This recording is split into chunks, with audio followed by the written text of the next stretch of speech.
Welcome to this DelftStack tutorial video. In today's video, I'm going to show you how to create a form in ClickUp so you can collect information, gather feedback, and streamline your workflow with ease. Whether you're managing internal requests, organizing event registrations, or you simply want a clean way to gather data, this simple step-by-step guide will walk you through everything you need to know. First, head over to ClickUp and log into your workspace just like you normally would. Enter your email, type in your password, and click the Login button.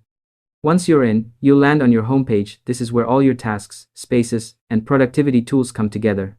Make sure to follow along carefully so you don't miss any important details. Next, look toward the top left or bottom left of your screen depending on your interface for the Create or Plus icon. This is the button that allows you to create new items such as tasks, docs, whiteboards, and of course, forms.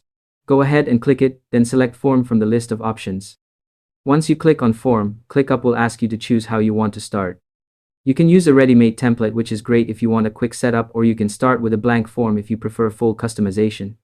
Templates are handy because they already include basic fields, but starting from scratch gives you total creative control. Now you're inside the form editor.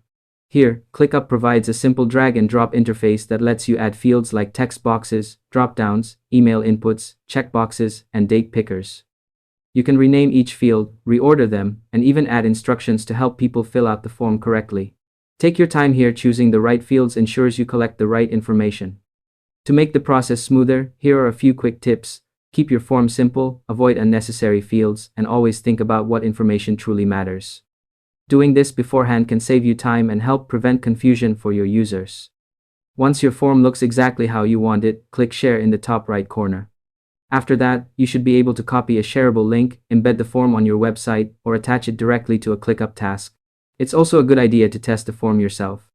Taking this extra step ensures everything works smoothly and helps you avoid errors later on. And that's all there is to it. By following these simple steps, you'll be able to create a ClickUp form quickly and confidently. Thanks for watching this DelftStack tutorial video, and I hope you found it helpful. If this helped you out, feel free to share it with others who might need the same guide. Why not make someone's day easier?